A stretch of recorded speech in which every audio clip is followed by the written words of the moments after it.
ಇವತ್ತು 4ನೇ ಅಧ್ಯಾಯ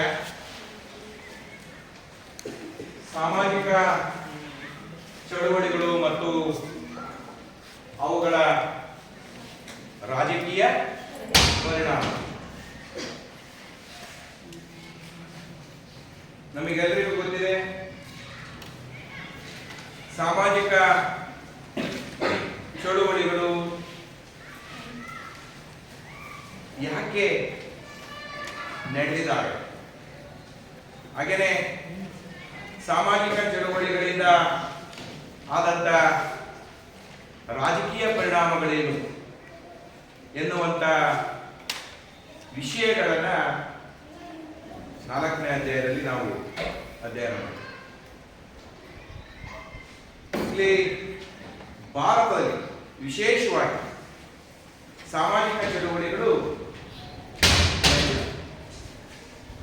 ಆ ಭಾರತದಲ್ಲಿ ನಡೆದಂತಹ ಸಾಮಾಜಿಕ ಚಳುವಳಿಗಳು ಹಾಗೂ ಸಾಮಾಜಿಕ ಚಳುವಳಿಯಿಂದ ಉಂಟಾದಂಥ ರಾಜಕೀಯ ಪರಿಣಾಮಗಳನ್ನು ನಾವಿಲ್ಲಿ ಗಮನಿಸಬೇಕಾಗುತ್ತೆ. ನೋಡಿ, ಭಾರತದಲ್ಲಿ ಕ್ರಿಸ್ತಪೂರ್ವ 6ನೇ ಶತಮಾನದಿಂದ ಸಾಮಾಜಿಕ ಚಳುವಳಿಗಳು ನಡೆದಿವೆ. ಕ್ರಿಸ್ತಪೂರ್ವ 6ನೇ ಶತಮಾನದಲ್ಲಿ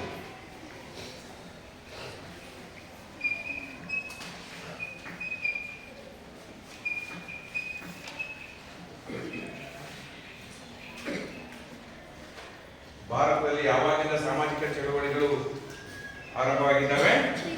ಕ್ರಿಸ್ತಪೂರ್ವ 6ನೇ ಶತಮಾನ. ನಮಗೆಲ್ಲರಿಗೂ ಗೊತ್ತಿದೆ, ಗೌತಮ ಬುದ್ಧ, ಬಸವೇಶ್ವರರು, ಜ್ಯೋತಿಬಾ ಫುಲೆ, ಸಾವಿತ್ರಿಬಾ ಫುಲೆ, ಮಹಾತ್ಮ ಗಾಂಧೀಜಿ, ಕನಕದಾಸರು, ಡಾಕ್ಟರ್ BR ಅಂಬೇಡ್ಕರ್ ಅವರು, ಸೂಫಿ ಸಂತರು, ಹಾಗೆಯೇ ದಾಸ ಶ್ರೇಷ್ಠರು, ಈ ಸಾಮಾಜಿಕ ಚಳುವಳಿಗಳಲ್ಲಿ ಪ್ರಮುಖವಾದಂತಹ ನಾಯಕರುಗಳು ಅಂತ ನೋಡಿ. ಜಾತಿ ಆಧಾರಿತವಾದ, ಲಿಂಗ ಆಧಾರಿತವಾದ ತಾರತಮ್ಯವನ್ನು ನಿವಾರಿಸಿ ನಮ್ಮಲ್ಲಿ ಅಸಮಾನತೆ ಇದೆ. ಅದರಲ್ಲೂ ಅಸಮಾನತೆ ಜಾತಿ ಆಧಾರಿತ ಅಸಮಾನತೆ ಮತ್ತು ಲಿಂಗ ಆಧಾರಿತ ಅಸಮಾನತೆಯನ್ನು ನಾವಿಲ್ಲಿ ಗಮನಿಸಬೇಕಾಗಿದೆ. ಈ ಜಾತಿ ಆಧಾರಿತ ಮತ್ತು ಲಿಂಗ ಆಧಾರಿತ ಅಸಮಾನತೆಯನ್ನು ನಿವಾರಿಸಲು ಇವರೆಲ್ಲರೂ ಕೂಡ ತಮ್ಮದೇ ಆದ ಕೊಡುಗೆಯನ್ನ ನೀಡಿದ್ದಾರೆ. ನಮಗೆ ಗೊತ್ತಿದೆ, ಭಾರತದಲ್ಲಿ ಸಾಮಾಜಿಕ ಚಳುವಳಿಗಳು ಯಾಕೆ ನಡೆದವು ಅಂದ್ರೆ ಸಮಾಜದ ಸುಧಾರಣೆ. ಸಾಮಾಜಿಕ ಚಳುವಳಿಗಳು ಯಾಕೆ ನಡೆದವು? ಸಮಾಜದ ಸುಧಾರಣೆಗಳು.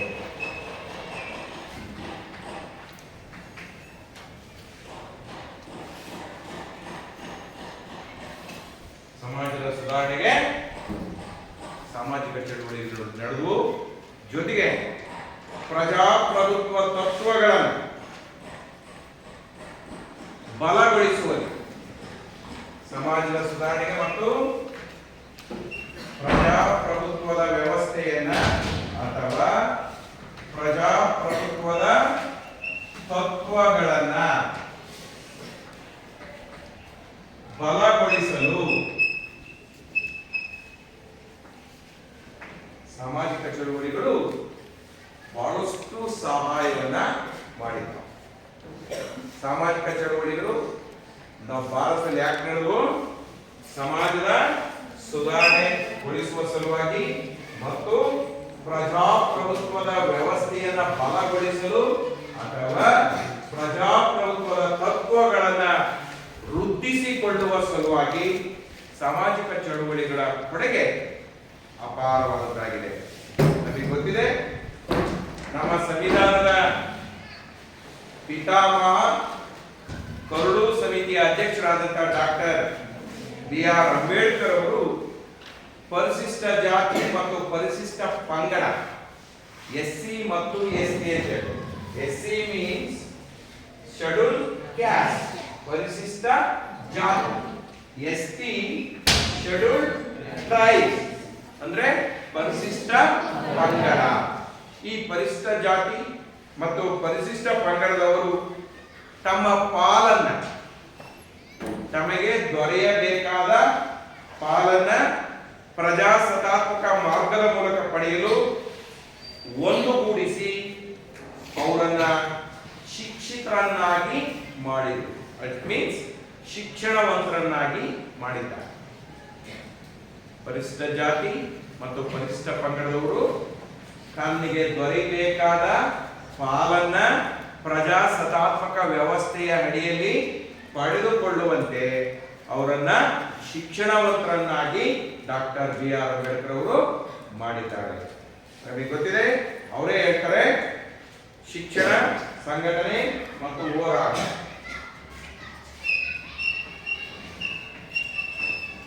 ಶಿಕ್ಷಣ, ಸಂಘಟನೆ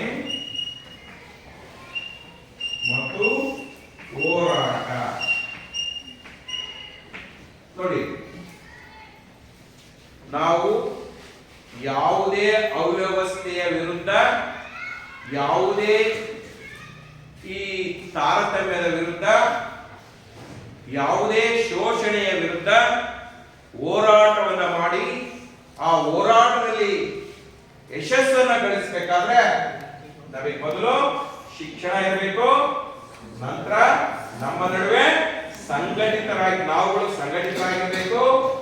ಶಿಕ್ಷಣ ಮತ್ತು ಸಂಘಟಿತವಾದಂತ ಒಂದು ಹೋರಾಟ ಯಶಸ್ಸನ್ನ ಸಾಧಿಸುತ್ತೆ ಎನ್ನುವಂತ 3 ಅಸ್ತ್ರಗಳನ್ನ ಅವರು ಬೋಧಿಸಿ, ಶಿಕ್ಷಣ, ಸಂಘಟನೆ, ಹೋರಾಟ. ಈ ಮೂಲಕ ತಮ್ಮಲ್ಲಿ ನಂಬಿಕೆಯನ್ನ ವೃದ್ಧಿಸಿಕೊಂಡು ಪರಿಶಿಷ್ಟ ಜಾತಿ, ಪರಿಶಿಷ್ಟ ಪಂಗಡದವರು ಶಿಕ್ಷಣವನ್ನು ಪಡೆಯಬೇಕು, ಸಂಘಟಿತರಾಗಬೇಕು. ಆ ಮೂಲಕ ಮಾಡಲಾದಂತ ಹೋರಾಟ ಯಶಸ್ಸನ್ನ ಪಡೆಯುತ್ತೆ.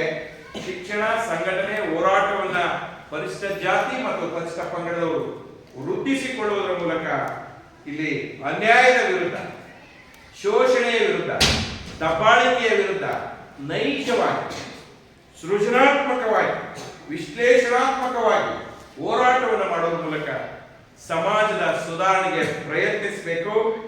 ಪರಿಶಿಷ್ಟ ಜಾತಿ ಮತ್ತು ಪರಿಶಿಷ್ಟ ಪಂಗಡಗಳು ಗೌರವಯುತವಾದ ಜೀವನವನ್ನು ನಡೆಸಲು ಎಲ್ಲರೂ ಕೂಡ ಬದ್ಧರಾಗಬೇಕು ಎನ್ನುವ ನಿಟ್ಟಿನಲ್ಲಿ ಶಿಕ್ಷಣ, ಸಂಘಟನೆ ಮತ್ತು ಹೋರಾಟ ಎನ್ನುವ ಒಂದು ಕರೆಯನ್ನ ಅಂಬೇಡ್ಕರ್ ಅವರು ಕೊಟ್ಟರು. ನೋಡಿ, ಭಾರತ ಒಂದು ವೈವಿಧ್ಯಮಯವಾದ ಒಂದು ರಾಷ್ಟ್ರ.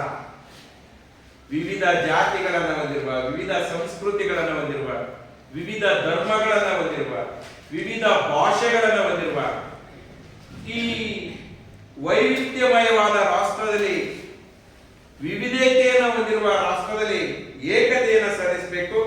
ಈ ವೈವಿಧ್ಯವಾದ ರಾಷ್ಟ್ರದಲ್ಲಿ ಎಲ್ಲರೂ ಸಮಾನತೆಯನ್ನು ಸಾಧಿಸಬೇಕು. ಶೋಷಣಾ ಮುಕ್ತವಾದ ಸಮಾಜವನ್ನು ನಾವು ತರಬೇಕು. ಇಟ್ ಮೀನ್ಸ್ ಸಮಾಜ ಸುಧಾರಣೆ ಆಗಬೇಕು, ಪ್ರಜಾಪ್ರಭುತ್ವ ಬಲಗೊಳ್ಳಬೇಕು ಎನ್ನುವ ನಿಟ್ಟಿನಲ್ಲಿ ಇಲ್ಲಿ ಪ್ರಜಾಸತ್ತಾತ್ಮಕ ಮಾರ್ಗದ ಮೂಲಕ ದಲಿತರಾಗಿರ್ಬೋದು, ಹಿಂದುಳಿದ ವರ್ಗದವರಾಗಿರ್ಬೋದು, ರೈತರಾಗಿರ್ಬೋದು, ಕಾರ್ಮಿಕರಾಗಿರ್ಬೋದು, ಮಹಿಳೆಯರಾಗಿರ್ಬೋದು, ಪರಿಸರವಾದಿಗಳಾಗಿರ್ಬೋದು, ಮಾನವತಾವಾದಿಗಳಾಗಿರ್ಬೋದು, ಪ್ರಜಾಸತ್ತಾತ್ಮಕ ಮಾರ್ಗದ ಮೂಲಕ ತಮ್ಮ ಪಾಲನ್ನ ತಾವು ಪಡೆದುಕೊಳ್ಳಲು ಹೋರಾಟಗಳನ್ನು ಮಾಡಿದ್ರು. ನಾವಿಲ್ಲಿ ಗಮನಿಸ್ತೇವೆ, ನಾವು ಭಾರತದಲ್ಲಿ ಯಾವ್ಯಾವ ಸಾಮಾಜಿಕ ಚಳವಳಿಗಳು ನಡೆದು ಅಂದ್ರೆ, ಒಂದು ದಲಿತ ಚಳವಳಿಯನ್ನು ನಾವು ನೋಡ್ತೇವೆ, ಹಿಂದುಳಿದ ವರ್ಗದವರ ಚಳುವಳಿಯನ್ನು ನೋಡ್ತೇವೆ, ಹಾಗೆಯೇ ರೈತ ಚಳುವಳಿಯನ್ನು ನೋಡ್ತೇವೆ, ಕಾರ್ಮಿಕ ಚಳುವಳಿಯನ್ನು ನೋಡ್ತೇವೆ, ಮಹಿಳಾ ಚಳುವಳಿಯನ್ನು ನೋಡ್ತೇವೆ, ಮಾನವ ಹಕ್ಕುಗಳ ಚಳುವಳಿಯನ್ನು ನೋಡ್ತೇವೆ, ಮತ್ತೊಂದು ಪರಿಸರವಾದಿಗಳು ಮಾಡಿರುವ ಪರಿಸರ ಚಳುವಳಿಯನ್ನು ನೋಡ್ತೇವೆ.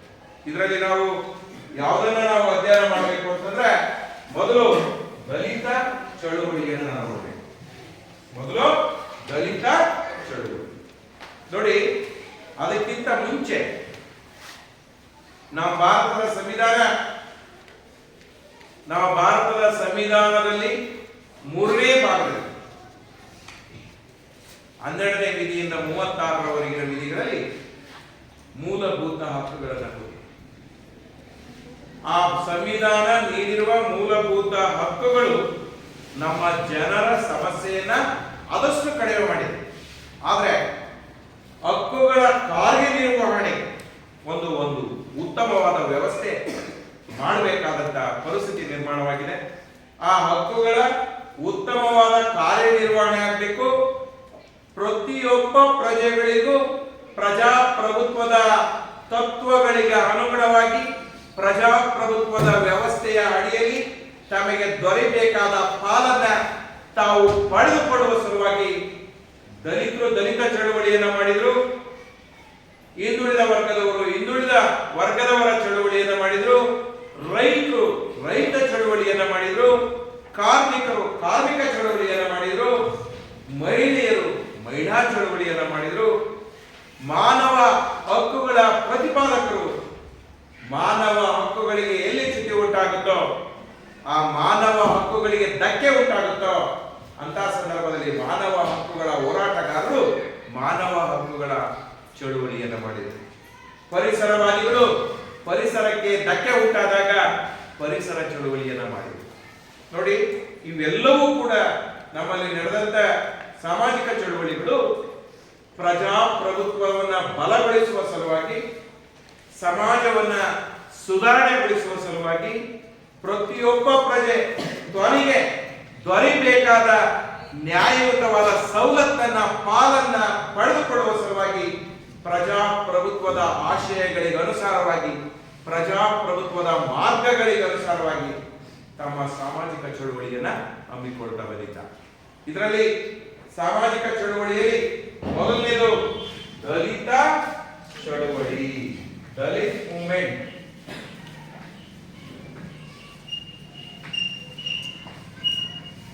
ನೋಡಿ, ದಲಿತರು ಅಂದ್ರೆ ಯಾರು? ಹಿಂದುಳಿದ ವರ್ಗದವರು, ಹಿಂದುಳಿದ ವರ್ಗದ ಚಳುವಳಿ. ದಲಿತ ಅಂದ್ರೆ ಯಾರು?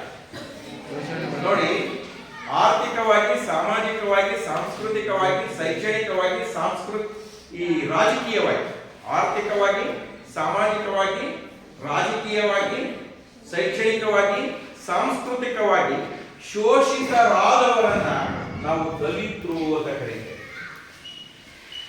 ಸಾಮಾಜಿಕವಾಗಿ, ಆರ್ಥಿಕವಾಗಿ, ರಾಜಕೀಯವಾಗಿ, ಶೈಕ್ಷಣಿಕವಾಗಿ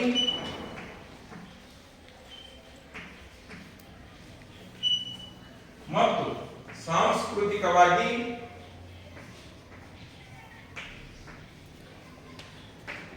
ಶೋಷಿತರಾದವರನ್ನ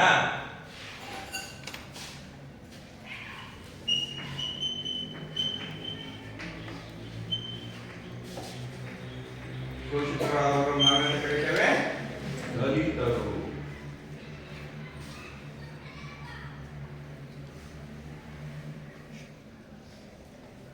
ದಲಿತರು ಅಂದ್ರೆ ಸಾಮಾಜಿಕವಾಗಿ, ಆರ್ಥಿಕವಾಗಿ, ರಾಜಕೀಯವಾಗಿ, ಶೈಕ್ಷಣಿಕವಾಗಿ ಮತ್ತು ಸಾಂಸ್ಕೃತಿಕವಾಗಿ ಶೋಷಿತರಾದವರನ್ನ, ಶೋಷಣೆಗೆ ಒಳಗಾದವರನ್ನ ನಾವೇನಂತ ಕರೀಬಹುದಿಲ್ಲ?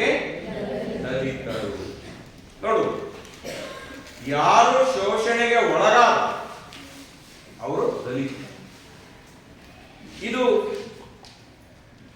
ಅಸ್ಪೃಶ್ಯರು ಮತ್ತು ಪಂಚಮರಿಂದ ಕೂಡಿದೆ. ದಲಿತರಲ್ಲಿ ಅಸ್ಪೃಶ್ಯರು ಮತ್ತು ಪಂಚಮರು. ಇದು ದಲಿತ ಅಥವಾ ಅಸ್ಪೃಶ್ಯ ಎನ್ನುವಂತ ಒಂದು ರೀತಿಯಲ್ಲಿ ನಿರಂತರವಾದ ಅವಮಾನೀಯವಾದ ಶೋಷಣೆಯ ಫಲಶ್ರುತಿ. ಒಂದು ನಿರಂತರವಾದ ಅವಮಾನೀಯವಾದ ಶೋಷಣೆಯ ಫಲಶ್ರುತಿ. ಯಾಕೆ ದಲಿತ ಎನ್ನುವಂತ ಒಂದು ಜಾತಿ ಬಂತು? ಪರಿಶಿಷ್ಟ ಜಾತಿ ಮತ್ತು ಪರಿಶಿಷ್ಟ ಪಂಗಡ ಅಂತೇಳಿ ಇವ್ರಿಗೆ ಅವಮಾನೀಯವಾಗಿ ಶೋಷಣೆಗೆ ಒಳಗಾದರು.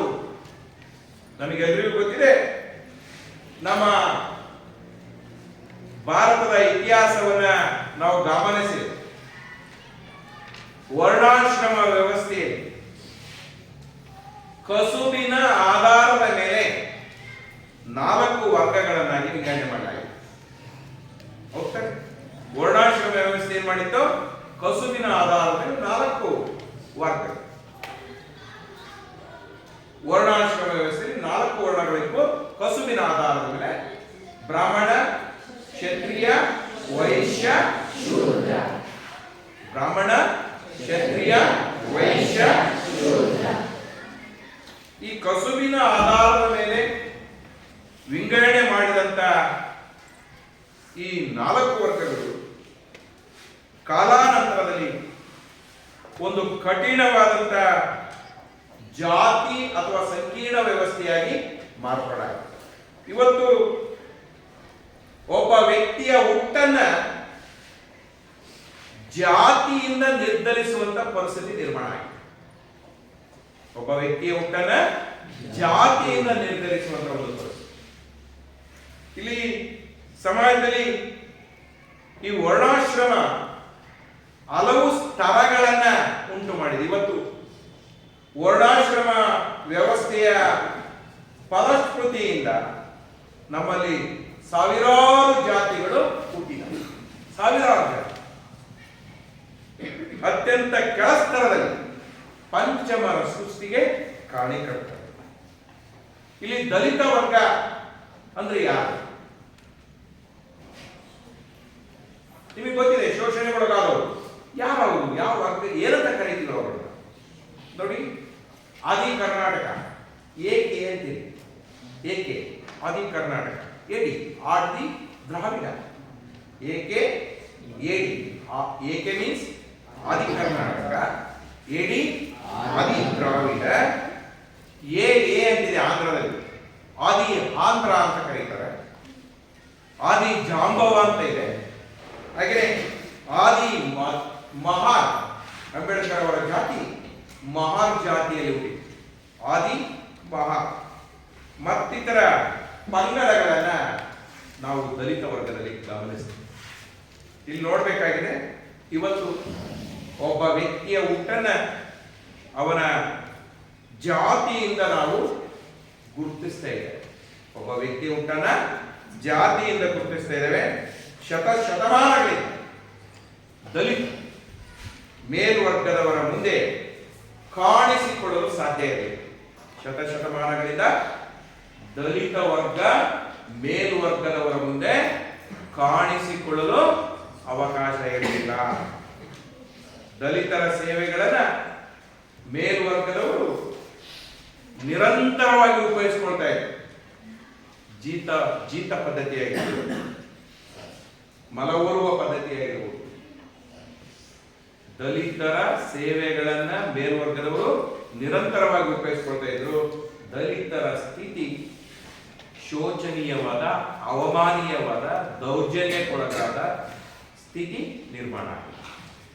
ಇಲ್ಲಿ ಅವರು ದಲಿತರು ಸಾರ್ವಜನಿಕ ಉಪಯುಕ್ತವಾದ ಸ್ಥಳಗಳು ಅಂತ ನಾವು ಕರೀತೇವೆ. ದೇವಸ್ಥಾನ ಆಗಿರ್ಬೋದು, ಬಾವಿಗಳಾಗಿರ್ಬೋದು, ಕೆರೆ ಆಗಿರ್ಬೋದು, ಹೋಟೆಲ್ಗಳಾಗಿರ್ಬೋದು, ಮತ್ತಿತರ ಸಾರ್ವಜನಿಕ ಸ್ಥಳಗಳನ್ನ ಉಪಯೋಗಿಸಿಕೊಳ್ಳಲು ದಲಿತರಿಗೆ ಅವಕಾಶ ಇರಲಿಲ್ಲ. ಅವರ ಸ್ಥಿತಿ ಶೋಚನೀಯವಾದ ಸ್ಥಿತಿಯಾಗಿತ್ತು. ಅವರು ಸಾಮಾಜಿಕವಾಗಿ, ಆರ್ಥಿಕವಾಗಿ, ರಾಜಕೀಯವಾಗಿ, ಶೈಕ್ಷಣಿಕವಾಗಿ, ಸಾಂಸ್ಕೃತಿಕವಾಗಿ ಶೋಷಣೆಗೆ ಒಳಗಾಗಿತ್ತು. ಇಂಥ ಅವಮಾನೀಯವಾದ ಪರಿಸ್ಥಿತಿಯನ್ನ ಹೋಗಲಾಡಿಸಲು ನಮ್ಮ ಸಮಾಜದಲ್ಲಿದ್ದಂತಹ ಸಮಾಜ ಸುಧಾರಕರು, ಹಾಗೆಯೇ ತತ್ವಜ್ಞಾನಿಗಳು, ಸಮಾಜದಲ್ಲಿ ಅಸ್ತಿತ್ವದಲ್ಲಿದ್ದಂತಹ ರೂಢಿ ಸಂಪ್ರದಾಯಗಳನ್ನ ಅನಿಷ್ಟ ಪದ್ಧತಿಗಳನ್ನ ಒಡೆದೋಡಿಸುವ ಸಲುವಾಗಿ ಜನಜಾಗೃತಿಯನ್ನು ತರುವ ಒಂದು ಹೋರಾಟವನ್ನು ಮಾಡಿ ಸಮಾಜದಲ್ಲಿ ಅಸ್ತಿತ್ವದಲ್ಲಿದ್ದಂಥ ಅನಿಷ್ಟ ಪದ್ಧತಿಗಳನ್ನ, ರೂಢಿ ಪದ್ಧತಿಗಳನ್ನ, ಜೊತೆಗೆ ಈ ಕೆಲವೊಂದು ಸಂಪ್ರದಾಯಗಳನ್ನ ಒಡೆದೋಡಿಸುವ ಸಲುವಾಗಿ ಹೋರಾಟವನ್ನ ಮಾಡಲು ಮುಂದಾದರು ಸಮಾಜ ಸುಧಾರಕರು ಮತ್ತು ಕೆಲವು ತತ್ವಜ್ಞಾನಿ. ಅವರಲ್ಲಿ ಬಹಳ ಪ್ರಮುಖರು ಅಂದ್ರೆ ನಮಗೆಲ್ಲರಿಗೂ ಗೊತ್ತಿದೆ ಭಗವಾನ್ ಬುದ್ಧ, ಹಾಗೇನೆ ಬಸವಣ್ಣನವರು 12ನೇ ಶತಮಾನದಲ್ಲಿ ಅಸಮಾನತೆಯ ವಿರುದ್ಧ ಹೋರಾಟ ಮಾಡಿದಂತ ಮಹಾತ್ಮ, ಹಾಗೇನೆ ದಾಸ ಶ್ರೇಷ್ಠರು, ಸೂಫಿ ಶ್ರೇಷ್ಠರು, ಮಹಾತ್ಮ ಗಾಂಧೀಜಿಯವರು, ಜ್ಯೋತಿಬಾ ಫುಲೆಯವರು, ಸಾವಿತ್ರಿಬಾ ಫುಲೆಯವರು, ಪೆರಿಯರ್ ರಾಮಸ್ವಾಮಿ, ಡಾಕ್ಟರ್ ಬಿ.ಆರ್. ಅಂಬೇಡ್ಕರ್, ಗೋಪಾಲ ಸ್ವಾಮಿ ಅಯ್ಯರ್, ಹಾಗೇನೆ ಕುಂದಗಲ್ ರಂಗರಾವ್, ರಾಮ ಮನೋಹರ ರೋಯ್ಯ, ಬಾಬಾ ಆಮ್ಟೆ, ಕಾನ್ಸಿರಾವ್,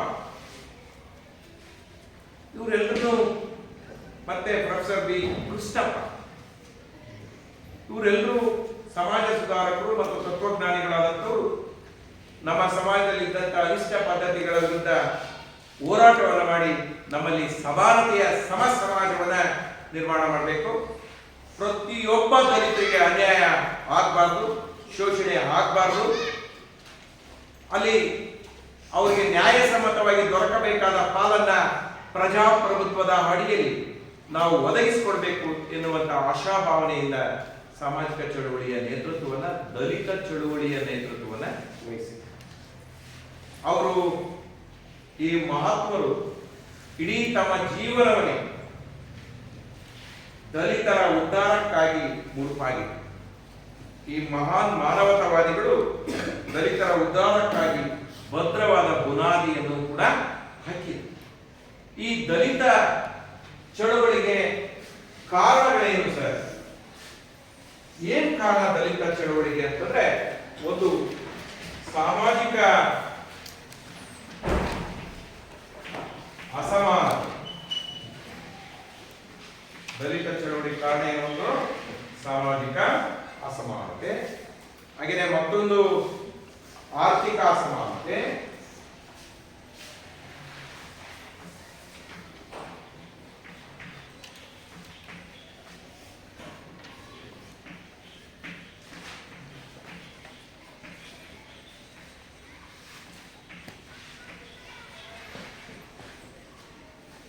ನೆಕ್ಸ್ಟ್ ತಾರತಮ್ಯ, ನೆಕ್ಸ್ಟ್ ಅರಿವಿನ ಕೊರತೆ,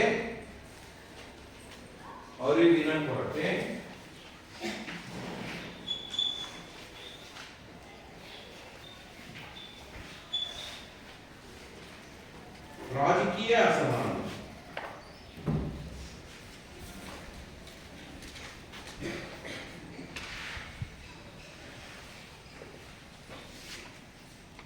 ನೋಡಿ, ಇಲ್ಲಿ ದಲಿತ ಚಳವಳಿಗೆ ಕಾರಣಗಳನ್ನ ವಿವರಿಸಿ ಅಂತೇಳಿ 5 ಮಾರ್ಕ್ಸ್ಗೆ ಪ್ರಶ್ನೆ ಕೇಳ್ತಾರೆ. 5 ಅಂಕದ ಪ್ರಶ್ನೆ, ದಲಿತರ ಚಳವಳಿಗೆ ಕಾರಣಗಳು, ದಲಿತ ಚಳವಳಿಗೆ ಕಾರಣಗಳನ್ನು ವಿವರಿಸಿ ಅಂತೇಳಿ 5 ಅಂಕದ ಪ್ರಶ್ನೆ. ನೀವು ದಲಿತ ಅಂದ್ರೆ ಯಾರು, ಯಾವ ರೀತಿಯ ಶೋಷಣೆಗಳನ್ನು ಅನುಭವಿಸ್ತಾ ಇದ್ರು, ದಲಿತ ವರ್ಗಗಳು ಯಾವುವು, ದಲಿತ ಚಳುವಳಿಯನ್ನ ಮಾಡಿದಂತ ಅಥವಾ ಸಮಾಜದಲ್ಲಿ ಅಸಮಾನತೆಯ ವಿರುದ್ಧ ಹೋರಾಟ ಮಾಡಿದಂತ ಸಮಾಜ ಸುಧಾರಕರು ಅಥವಾ ತತ್ವಜ್ಞಾನಿಗಳು ಯಾರು ಅನ್ನೋದನ್ನ ಉಲ್ಲೇಖಿಸಿ, ಅದಾದ ಮೇಲೆ ಈ ದಲಿತ ಚಳುವಳಿಗೆ ಕಾರಣಗಳು 5 ಅಂಶಗಳಿದ್ದಾವೆ. ಆ ಮೊದಲನೇದು ಸಾಮಾಜಿಕ ಅಸಮಾನತೆ, ನೆಕ್ಸ್ಟ್ ಆರ್ಥಿಕ ಅಸಮಾನತೆ, ನೆಕ್ಸ್ಟ್ ತಾರತಮ್ಯ, ನೆಕ್ಸ್ಟ್ ಅರಿವಿನ ಕೊರತೆ, ನೆಕ್ಸ್ಟ್ ರಾಜಕೀಯ. ನಾವು ಗಮನಿಸಬೇಕು ಮೊದಲನೇದು ದಲಿತ ಚಳುವಳಿಗೆ ಮೊದಲನೇ ಅಂಶ ಸಾಮಾಜಿಕ ಅಸಮಾನತೆ. ನೋಡಿ, ಸಾಮಾಜಿಕ ಅಸಮಾನತೆ ಅಂದ್ರೆ ಸಮಾಜದಲ್ಲಿ ವಿವಿಧ ವರ್ಗಗಳಿವೆ, ವಿವಿಧ ಜಾತಿಗಳಿದ್ದಾವೆ, ವಿವಿಧ ಧರ್ಮಗಳಿದ್ದಾವೆ. ಸಮಾಜದಲ್ಲಿರುವ ಯಾವುದೇ ಜಾತಿ, ಧರ್ಮ, ವರ್ಣ, ಸಂಪತ್ತು, ಧರ್ಮಗಳ ಆಧಾರದ ಮೇಲೆ ಮೇಲು ಕೀಳು, ಶ್ರೇಷ್ಠ ಕನಿಷ್ಠ ಎನ್ನುವ ತಾರತಮ್ಯಗಳಿಂದ ಶೋಷಣೆ ಮತ್ತು ದೌರ್ಜನ್ಯವನ್ನು ನಡೆಸುವುದು ಮತ್ತು ಆ ಧರ್ಮ, ಜಾತಿ ಇವುಗಳ ಆಧಾರದ ಮೇಲೆ ಸಮಾನ ಗೌರವವನ್ನು ನೀಡದೇ ಇರುವುದನ್ನು ನಾವೇನಂತೇವೆ? ಸಾಮಾಜಿಕ ಅಸಮಾನತೆ. ಸಮಾಜದಲ್ಲಿ ವಿವಿಧ ಜಾತಿ, ಧರ್ಮಗಳು, ವಿವಿಧ ವರ್ಗಗಳು ಇವೆ. ಸಮಾಜದಲ್ಲಿರುವ ವಿವಿಧ ಜಾತಿ, ಧರ್ಮ, ವರ್ಗಗಳ ನಡುವೆ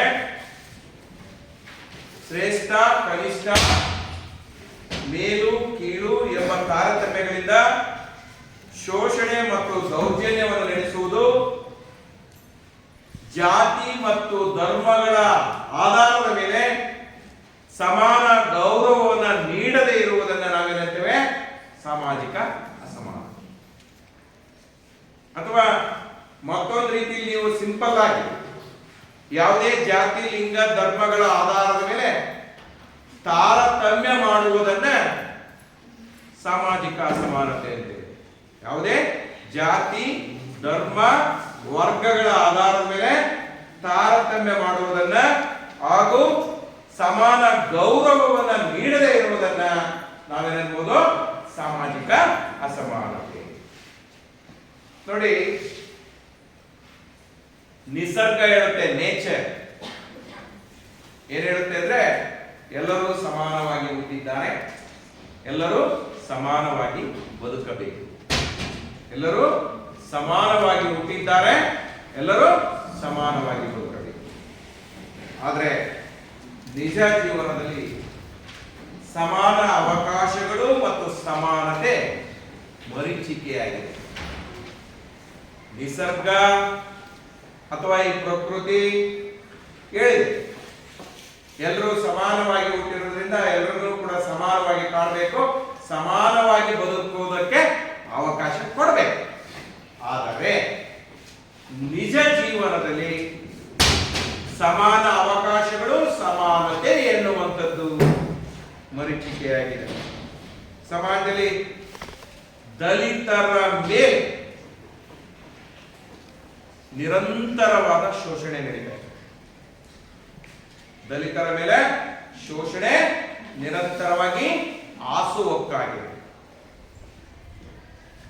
ನ್ಯಾಯಬದ್ಧ ಹಕ್ಕು ಮತ್ತು ಸ್ವಾತಂತ್ರ್ಯಗಳನ್ನು, ನ್ಯಾಯಬದ್ಧವಾದ ಹಕ್ಕು ಮತ್ತು ಅವಕಾಶಗಳನ್ನು ಪಡೆದುಕೊಳ್ಳಲು ಅನ್ಯಾಯ, ಶೋಷಣೆ, ದಬ್ಬಾಳಿಕೆ ವಿರುದ್ಧ ಹೋರಾಟವನ್ನು ಮಾಡಲು ಅಥವಾ ಅನ್ಯಾಯ, ದಬ್ಬಾಳಿಕೆ, ಶೋಷಣೆಗಳಿಂದ ಮುಕ್ತವಾಗಲು ದಲಿತರು ತಮ್ಮ ಹಕ್ಕು ಮತ್ತು ಅವಕಾಶಗಳನ್ನು ಪಡೆದುಕೊಳ್ಳುವ ಸಲುವಾಗಿ, ಅನ್ಯಾಯದ ವಿರುದ್ಧ ಹೋರಾಟ ಮಾಡುವ ಸಲುವಾಗಿ ಸಂಘಟಿತರಾಗಿ ದಲಿತ ಚಳುವಳಿಯನ್ನ ಮಾಡಿದರು.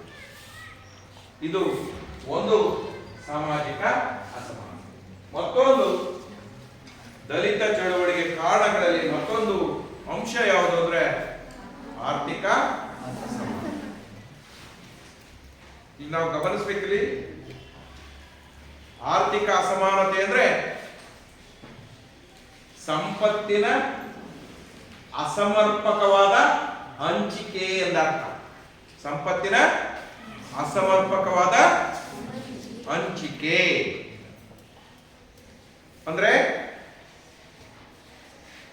ಸಂಪತ್ತನ್ನ, ರಾಷ್ಟ್ರದ ಸಂಪನ್ಮೂಲಗಳನ್ನ, ಸಂಪತ್ತನ್ನ, ಸವಲತ್ತುಗಳನ್ನ ಸಮಾಜದಲ್ಲಿರುವ ಎಲ್ಲಾ ವರ್ಗಗಳಿಗೂ, ಎಲ್ಲಾ ಜಾತಿಗಳಿಗೂ ಸಮಾನವಾಗಿ ಹಂಚಿಕೆ ಮಾಡದೇ ಇರುವುದು ಎಂದರ್ಥ. ಇಲ್ಲಿ ಅಸಮಾನ ಸಂಪತ್ತಿನ ಅಸಮಾನ ಹಂಚಿಕೆಯಿಂದ ಶ್ರೀಮಂತ ಬಡವ ಎರಡು ವರ್ಗ ಇದೆ. ಸಂಪತ್ತಿನ ಅಸಮರ್ಪಕ ಹಂಚಿಕೆ ಆಗದೇ ಇರೋದ್ರಿಂದ ಏನಾಗಿದೆ, ಶ್ರೀಮಂತ ಎನ್ನುವಂತ ಮತ್ತು ಬಡವ ಎನ್ನುವಂತ ವರ್ಗ ಇದೆ. ಇರುವವರು ಮತ್ತು ಇಲ್ಲದೇ ಇರುವವರು ಎನ್ನುವಂತ ಒಂದು ವರ್ಗ ಇದೆ. ಇದು ಸಂಪತ್ತಿನ ಅಸಮರ್ಪಕವಾದ ಹಂಚಿಕೆಯ ಪರಿಣಾಮವಾಗಿ ಇರುವವರು ಮತ್ತು ಇಲ್ಲದವರ ನಡುವೆ, ಶ್ರೀಮಂತರು ಮತ್ತು ಬಡವರ ನಡುವೆ ಅಗಾಧ ಪ್ರಮಾಣದಲ್ಲಿ ಅಂತರವನ್ನ, ವ್ಯತ್ಯಾಸವನ್ನ ನಾವು ಕಾಣಬಹುದಾಗಿದೆ. ಇದನ್ನು ನಾವು ಆರ್ಥಿಕ ಅಸಮಾನ. ಇಲ್ಲಿ ನಾವು ಗಮನಿಸಬೇಕು, ಮೇಲ್ವರ್ಗದವರು ಅಂತ ನಾವೇನಿದ್ದಾರೆ, ಆ ಮೇಲ್ವರ್ಗದವರ ಸಂಪತ್ತು ವೃದ್ಧಿಯಾಗಲು ಕಾರಣೀಕರ್ತರು ಯಾರು ಅಂದ್ರೆ ದಲಿತರು. ಮೇಲ್ವರ್ಗದವರ ಸೇವೆಯನ್ನೇ ನಿರಂತರವಾಗಿ ದಲಿತರು ನಿರ್ವಹಿಸ್ತಾ ಬಂದಿದ್ದಾರೆ. ಮೇಲ್ವರ್ಗದವರ ಆಸ್ತಿ ಅಥವಾ ಸಂಪತ್ತು ದ್ವಿಗುಣಗೊಳ್ಳಲು ಕಾರಣೀಕರ್ತರು ದಲಿತರಾಗಿದ್ದಾರೆ. ಆದರೆ ಮೇಲ್ವರ್ಗದವರ ಸಂಪತ್ತಿನ ವೃದ್ಧಿಗೆ ಶ್ರಮಿಸಿದಂತಹ ದಲಿತರನ್ನ ಮೇಲ್ವರ್ಗದವರು ಇವತ್ತು ಅವಮಾನೀಯವಾಗಿ ನಡೆಸಿಕೊಳ್ತಾ ಇದ್ದಾರೆ. ಅಲ್ಲದೆ ಅವರಿಗೆ, ದಲಿತರಿಗೆ ಸಿಗಬೇಕಾದ ನ್ಯಾಯಯುತವಾದ ಪಾಲನ್ನ ನಿರಾಕರಿಸ್ತಾ ಇದ್ದಾರೆ. ದಲಿತರಿಗೆ ಸಿಗಬೇಕಾದ ಸವಲತ್ತುಗಳನ್ನ, ಅವಕಾಶಗಳನ್ನ ನ್ಯಾಯಯುತವಾಗಿ ನೀಡದೆ ದಲಿತರ ಅವಕಾಶಗಳು ಮತ್ತು ಸವಲತ್ತುಗಳನ್ನ ವಂಚಿಸ್ತಾ ಇರೋರು ಮೇಲ್ವರ್ಗ. ಇದರಿಂದ ದಲಿತರ ಸ್ಥಿತಿ ಶೋಚನೀಯವಾಯಿತು, ದಯಾಮಯವಾಯಿತು, ದಯಾಹೀನ ಆಯಿತು. ಈ ಚಳುವಳಿ ದಲಿತರು ತಮ್ಮ ಮೇಲೆ ನಡೆಯುತ್ತಿರುವಂತಹ ಅವಮಾನೀಯವಾದ ಕೃತ್ಯಗಳಿಂದ, ನ್ಯಾಯ ಸಮ್ಮತವಲ್ಲದ ತಾರತಮ್ಯಗಳಿಂದ, ಶೋಷಣೆಗಳಿಂದ, ದಬ್ಬಾಳಿಕೆಗಳಿಂದ ಮುಕ್ತಿಯನ್ನ ಪಡೆಯಬೇಕು ಎನ್ನುವ ಸಲುವಾಗಿ, ಆರ್ಥಿಕವಾದ ಸಮಾನತೆಯನ್ನ ಪಡೆದುಕೊಳ್ಳಬೇಕೆನ್ನುವ ಉದ್ದೇಶದಿಂದ ದಲಿತ ಚಳುವಳಿಯನ್ನ ಆರಂಭ ಮಾಡಿ. ಮತ್ತೊಂದು ದಲಿತ ಚಳುವಳಿಯ ಆ ದಲಿತ ಚಳುವಳಿಗೆ ಕಾರಣವಾದ ಮತ್ತೊಂದು ಅಂಶ ಯಾವುದು ಅಂದ್ರೆ ತಾರತಮ್ಯ. ಇವತ್ತು ಈ ತಾರತಮ್ಯ ಅಥವಾ ಅಸಮಾನತೆ ಸಮಾಜದಲ್ಲಿ ಸಾಮಾಜಿಕ, ಆರ್ಥಿಕ, ರಾಜಕೀಯ, ಸಾಂಸ್ಕೃತಿಕ, ಶೈಕ್ಷಣಿಕ ರಂಗಗಳಲ್ಲಿನ ತಾರತಮ್ಯಗಳೇ ದಲಿತರ ಏಳಿಗೆಗೆ ಮಾರಕವಾಗಿದೆ. ಸಾಮಾಜಿಕ ತಾರತಮ್ಯ ಇದೆ, ಆರ್ಥಿಕ ತಾರತಮ್ಯ ಇದೆ, ರಾಜಕೀಯ ತಾರತಮ್ಯ ಇದೆ, ಶೈಕ್ಷಣಿಕ ಮತ್ತು ಸಾಂಸ್ಕೃತಿಕ ತಾರತಮ್ಯಗಳು ಆ ಎಲ್ಲಾ ರಂಗಗಳಲ್ಲಿಯೂ ದಲಿತರು ತಾರತಮ್ಯವನ್ನು ಎದುರಿಸ್ತಾ ಇದ್ದಾರೆ. ಈ ಎಲ್ಲಾ ರಂಗಗಳಲ್ಲಿರುವಂತಹ ತಾರತಮ್ಯಗಳೇ ದಲಿತರ ಏಳಿಗೆಗೆ ಮಾರಕವಾಗಿದೆ. ದಲಿತರಿಗೆ ದೇವಾಲಯದ ಪ್ರವೇಶಕ್ಕೆ ಅವಕಾಶ ಇರಲಿಲ್ಲ.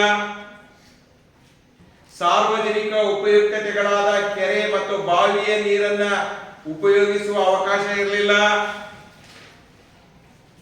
ಜೊತೆಗೆ ಹೋಟೆಲ್ ಮತ್ತು ಸಾರಿಗೆ ವ್ಯವಸ್ಥೆಯಲ್ಲಿ ಅವಕಾಶ ಇರಲಿಲ್ಲ.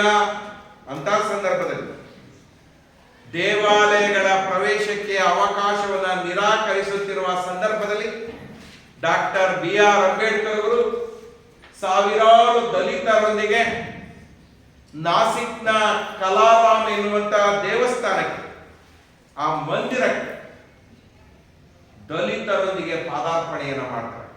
ಆ ತಾರತಮ್ಯವನ್ನ ನಿವಾರಣೆ ಆಗಬೇಕು. ದೇವಸ್ಥಾನ ಮಂದಿರಗಳಲ್ಲಿ ದಲಿತರ ಪ್ರವೇಶ ಪಡೆಯಬೇಕು ಎನ್ನುವ ಸಲುವಾಗಿ ಸಾವಿರಾರು ದಲಿತರೊಂದಿಗೆ ಅಂಬೇಡ್ಕರ್ ಅವರ ನೇತೃತ್ವದಲ್ಲಿ ನಾಸಿಕ್ನ ಕಲಾರಾಮ್ ಮಂದಿರಕ್ಕೆ ಪಾದಾರ್ಪಣೆ ಮಾಡ್ತಾರೆ, ನುಗ್ತಾರೆ. ಹಾಗೆಯೇ ಸಾರ್ವಜನಿಕ ಸ್ಥಳಗಳಾದ ಕೆರೆ, ಬಾವಿಗಳ ನೀರನ್ನ ಪಡೆದುಕೊಳ್ಳುವ ಅವಕಾಶ ದಲಿತರಿಗೆ ನಿರಾಕರಿಸಿರುವಂತಹ ಸಂದರ್ಭದಲ್ಲಿ ಅದೇ ಸಾವಿರಾರು ದಲಿತರೊಂದಿಗೆ ಡಾಕ್ಟರ್ BR ಅಂಬೇಡ್ಕರ್ ಅವರು ಮಹತ್ ಕೆರೆಗೆ ತಾವೇ ದಲಿತರೊಂದಿಗೆ ಹೋಗಿ ಪ್ರವೇಶ ಮಾಡೋದ್ರ ಮೂಲಕ ಸಾರ್ವಜನಿಕವಾಗಿ ಉಪಯೋಗಿಸುವ ಆ ನೀರನ್ನ ಎಲ್ಲರೂ ಉಪಯೋಗಿಸಬೇಕು ಎನ್ನುವ ಒಂದು ಸಂದೇಶವನ್ನ ಸಾರಿದೆ. ಈ ತಾರತಮ್ಯದ ವಿರುದ್ಧ ಸಾಮಾಜಿಕ ಅಸಮಾನತೆಯನ್ನು ಹೋಗಲಾಡಿಸುವ ಸಲುವಾಗಿ ತಾರತಮ್ಯ ಮುಕ್ತವಾದ ಸಮಾನತೆಯ ಸಮಾಜವನ್ನು ನಿರ್ಮಾಣ ಮಾಡಬೇಕು ಎನ್ನುವ ಸಲುವಾಗಿ ಹೋರಾಟವನ್ನ ಪ್ರಜಾಸತ್ತಾತ್ಮಕ ವ್ಯವಸ್ಥೆಯ ಅಡಿಯಲ್ಲಿ ಪ್ರಜಾಪ್ರಭುತ್ವದ ನಿಯಮಗಳಿಗೆ ಬದ್ಧವಾಗಿ ದಲಿತರು ದಲಿತ ಚಳವಳಿಯನ್ನು ಆರಂಭ ನಿರಂತರ ಹೋರಾಟಗಳ ಪರಿಣಾಮವಾಗಿ ದಲಿತ ಚಳವಳಿಗೆ ಒಂದು ಮೈಲುಗಲ್ಲಾಗಿದೆ. ಇದು ಒಂದು. ಮತ್ತೊಂದು ದಲಿತ ಚಳವಳಿಗೆ ಮತ್ತೊಂದು ಕಾರಣ ಏನು ಅಂದ್ರೆ ಅರಿವಿನ ಕೊರತೆ. ನೋಡಿ, ಸಮಾಜದಲ್ಲಿ ದಲಿತರಿಗೆ ಶೋಷಣೆಗಳು, ದೌರ್ಜನ್ಯಗಳು, ತಾರತಮ್ಯಗಳು, ದಬ್ಬಾಳಿಕೆಗಳು ಏಕೆ ನಡೆಯುತ್ತದೆ ಎಂಬ ತಿಳುವಳಿಕೆ ಇಲ್ಲದೆ ಇರೋದು. ದಲಿತರ ಮೇಲೆ ಸಮಾಜದಲ್ಲಿ ನಿರಂತರವಾಗಿ ದಬ್ಬಾಳಿಕೆ, ಶೋಷಣೆ, ಅವಮಾನೀಯವಾದಂತಹ ಪ್ರಸಂಗಗಳು ಇವೆಲ್ಲವೂ ಕೂಡ ನಿರಂತರವಾಗಿ ನಡೀತಾ ಇದೆ ಅಂದ್ರೆ ಆ ಶೋಷಣೆ, ದಬ್ಬಾಳಿಕೆ, ಅವಮಾನೀಯವಾದಂತಹ ಪ್ರಸಂಗಗಳು ಅವರ ಮನಸ್ಸಿಗೆ ಅಥವಾ ಜ್ಞಾನಕ್ಕೆ ಬಾರದೆ ಇರುವ ಕಾರಣ. ಯಾಕೆ ದಲಿತರ ಮೇಲೆ ನಡೆಯುತ್ತಿರುವಂತಹ ಶೋಷಣೆ, ದಬ್ಬಾಳಿಕೆ, ಅವಮಾನೀಯವಾದಂತಹ ಸನ್ನಿವೇಶಗಳು ದಲಿತರಿಗೆ ಅರಿವು ಆಗ್ತಾ ಇಲ್ಲ ಅಂದ್ರೆ ಅನಾದಿ ಕಾಲದಿಂದಲೂ ಕೂಡ ದಲಿತರಿಗೆ ಶಿಕ್ಷಣದಿಂದ ವಂಚನೆ ಮಾಡಲಾಗ್ತಾ ಇದೆ. ದಲಿತರು ಶಿಕ್ಷಣದಿಂದ ವಂಚನೆ ಆಗಿರುವ ಕಾರಣಕ್ಕೆ ತಮ್ಮ ಮೇಲೆ ಆಗ್ತಕ್ಕಂಥ ಶೋಷಣೆ, ದಬ್ಬಾಳಿಕೆ, ಅಟ್ಟಹಾಸ ಇವುಗಳ ಅರಿವು ದಲಿತರಿಗೆ ಮೂಡ್ತಾ ಇಲ್ಲ. ಹಾಗಾಗಿ ಅಂಬೇಡ್ಕರ್ ಅವರು ಹೇಳ್ತಾರೆ, ಇತಿಹಾಸವನ್ನ ಮರೆತವನು ಇತಿಹಾಸವನ್ನ ಸೃಷ್ಟಿಸಲಾರ. ಇತಿಹಾಸವನ್ನ ಮರೆತವನು ಇತಿಹಾಸವನ್ನ ಸೃಷ್ಟಿ ಮಾಡಕ್ ಆಗಲ್ಲ. ಅಂದ್ರೆ ಅಕ್ಷರದ ಜ್ಞಾನವನ್ನ ತಿಳಿಯದೇ ಇರುವ ದಲಿತರು ತಮ್ಮ ಅವಮಾನೀಯತೆಯಿಂದ, ಶೋಷಣೆ, ದಬ್ಬಾಳಿಕೆಯ ಮುಕ್ತವಾಗಿ ಸಮಾಜವನ್ನು ನಿರ್ಮಾಣ ಮಾಡಕ್ ಸಾಧ್ಯ ಇಲ್ಲ. ಶಿಕ್ಷಣವನ್ನ ಪಡೆದು ನಮ್ಮ ಮೇಲೆ ಆಗ್ತಕ್ಕಂಥ ದಬ್ಬಾಳಿಕೆ, ಶೋಷಣೆ ಏನಾಗ್ತಿದೆ, ಯಾಕೆ ನಡೀತಾ ಇದೆ ಎನ್ನುವಂತ ಅರಿವನ್ನ ಪಡೆಯುವುದರ ಮೂಲಕ ತಮ್ಮ ಮೇಲೆ ಆಗ್ತಕ್ಕಂಥ ಶೋಷಣೆ, ದಬ್ಬಾಳಿಕೆ ವಿರುದ್ಧ ಹೋರಾಟ ಮಾಡಿ ಸಮಾಜದ ಸುಧಾರಣೆಗೆ ಪ್ರಜಾಪ್ರಭುತ್ವದ ತತ್ವಗಳಿಗನುಸಾರವಾಗಿ ಸಮಾಜವನ್ನ ಮುನ್ನಡೆಸುವಂತ ಒಂದು ಕಾರ್ಯವನ್ನ ನಿರ್ಮಾಣ ಮಾಡಬೇಕಾಗಿದೆ. ಅದಕ್ಕಾಗಿಯೇ ಅವರಿಗೆ ದಲಿತರಿಗೆ ಪ್ರಜ್ಞೆ ಮೂಡಿಸುವ ಸಲುವಾಗಿ ಅಂಬೇಡ್ಕರ್ ಅವರೇ ಸ್ವತಃ ಮೂಕ ನಾಯಕ ಎನ್ನುವ ಪತ್ರಿಕೆಯನ್ನ ಪ್ರಾರಂಭ ಮಾಡ್ತಾರೆ. ದಲಿತರಿಗೆ ಪ್ರಜ್ಞೆಯನ್ನು ಮೂಡಿಸುವ ಸಲುವಾಗಿ, ಅಕ್ಷರದ ಜ್ಞಾನವನ್ನ ಮೂಡಿಸುವ ಸಲುವಾಗಿ, ಶಿಕ್ಷಣ ಎನ್ನುವಂಥದ್ದು ಒಬ್ಬ ವ್ಯಕ್ತಿಯ ಕಣ್ಣನ್ನ ತೆರೆಸುವಂತ ಒಂದು ಶಕ್ತಿಯನ್ನ ಹೊಂದಿದೆ ಎನ್ನುವಂತ ಅರಿವನ್ನ ಮೂಡಿಸುವ ಸಲುವಾಗಿ ಮೂಕ ನಾಯಕ ಎನ್ನುವ ಪತ್ರಿಕೆಯನ್ನು ಅಂಬೇಡ್ಕರ್ ಅವರು ಪ್ರಾರಂಭಿಸ್ತಾರೆ. ಜೊತೆಗೆ ದಬ್ಬಾಳಿಕೆ, ಶೋಷಣೆ, ಆ ದಬ್ಬಾಳಿಕೆ ಮತ್ತು ಶೋಷಣೆಗಳಿಂದ ಮುಕ್ತ ಆಗಬೇಕು, ದಬ್ಬಾಳಿಕೆಗಳ, ಶೋಷಣೆಗಳ ಪರಿಸ್ಥಿತಿಯಿಂದ ಹೊರಬರಬೇಕು ಎನ್ನುವ ಸಲುವಾಗಿ 1924ರಲ್ಲಿ ಬಹಿಷ್ಕೃತ್ ಹಿತಕಾರಣಿ ಸಭಾ ಎನ್ನುವಂಥದ್ದನ್ನು ಅಂಬೇಡ್ಕರ್ ಅವರು ಸ್ಥಾಪನೆ ಮಾಡ್ತಾರೆ. 1924 ಬಹಿಷ್ಕೃತ್ ಹಿತಕಾರಣಿ ಸಭೆ. ಹಾಗೆಯೇ ಅವಮಾನೀಯವಾದ ಶೋಷಣೀಯ ಪರಿಸ್ಥಿತಿಯಿಂದ ದಲಿತರನ್ನ ಹೊರತರಬೇಕಿರುವ ಕಾರಣಕ್ಕೆ 1972ರಲ್ಲಿ ದಲಿತ್ ಪ್ಯಾಥರ್ಸ್ ಎನ್ನುವಂಥದ್ದು 1972ರಲ್ಲಿ ದಲಿತ್ ಪ್ಯಾಂಥರ್ಸ್ ಎನ್ನುವಂತ ಒಂದು ಸಂಘಟನೆಯನ್ನ ಹುಟ್ಟು ಹಾಕ್ತಾರೆ. ಹಾಗೇನೆ 1974ರಲ್ಲಿ ದಲಿತ ಸಂಘರ್ಷ ಸಮಿತಿ 1974ರಲ್ಲಿ ದಲಿತ ಸಂಘರ್ಷ ಸಮಿತಿಯನ್ನ ಸ್ಥಾಪಿಸ್ತಾರೆ. ನೋಡಿ 1924ರಲ್ಲಿ ಬಹಿಷ್ಕೃತ ಹಿತಕಾರಣಿ ಸಭೆ, 1972ರಲ್ಲಿ ದಲಿತ್ ಪ್ಯಾಂಥರ್ಸ್, 1974ರಲ್ಲಿ ದಲಿತ ಸಂಘರ್ಷ ಸಮಿತಿ. ಇಂಥ ಅನೇಕ ಸಂಸ್ಥೆಗಳು ಡಾಕ್ಟರ್ BR ಅಂಬೇಡ್ಕರ್ ಅವರ ನಾಯಕತ್ವದಲ್ಲಿ ಜನ್ಮ ತಾಳಿದ್ವು.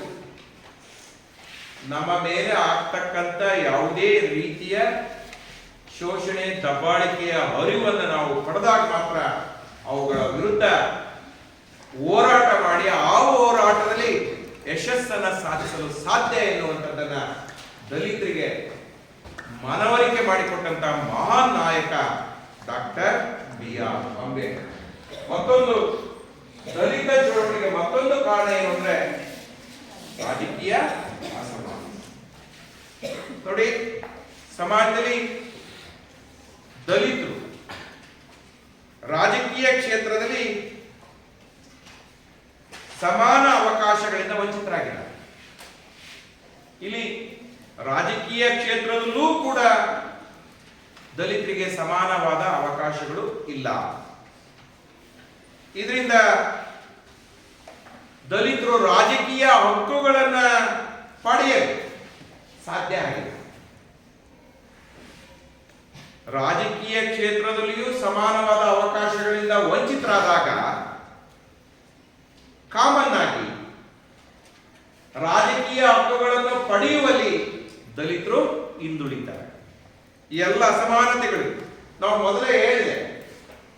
ಸಾಮಾಜಿಕ ಅಸಮಾನತೆ ಇದೆ ಅಂದ್ರೆ, ಆರ್ಥಿಕ ಅಸಮಾನತೆ ಇದೆ ಅಂದ್ರೆ, ಜೊತೆಗೆ ಸಾಂಸ್ಕೃತಿಕ ಅಸಮಾನತೆ ಇದೆ ಅಂದ್ರೆ, ಶೈಕ್ಷಣಿಕ ಅಸಮಾನತೆ ಇದೆ ಅಂದ್ರೆ, ಎಲ್ಲ ಅಸಮಾನತೆಗಳಿಗೂ ರಾಜಕೀಯ ಅಧಿಕಾರವೇ ಕಾರಣ. ರಾಜಕೀಯ ಸವಲತ್ತುಗಳನ್ನ, ಹಕ್ಕುಗಳನ್ನ ನಾವು ಯಾವಾಗ ಪಡೆಯಲು ವಿಫಲರಾಗ್ತೇವೆ, ತಾನೇ ತಾನಾಗಿ ಎಲ್ಲ ಸಮಾನತೆಗಳಿಂದಲೂ ನಾವು ವಂಚಿತರಾಗ್ತೇವೆ. ಆದ್ದರಿಂದ ರಾಜಕೀಯ ಅಧಿಕಾರವನ್ನು ಪಡೆದುಕೊಳ್ಳುವ ಸಲುವಾಗಿ, ರಾಜಕೀಯ ಹಕ್ಕುಗಳನ್ನ ಪಡೆಯುವ ಸಲುವಾಗಿ ದಲಿತರು ದಲಿತ ಚಳುವಳಿಯನ್ನ ಪ್ರಾರಂಭ ಮಾಡಿದ್ದಾರೆ. ಇಷ್ಟು ನಿಮ್ಮ ದಲಿತ ಚಳುವಳಿ ಅಂದ್ರೆ ಏನು,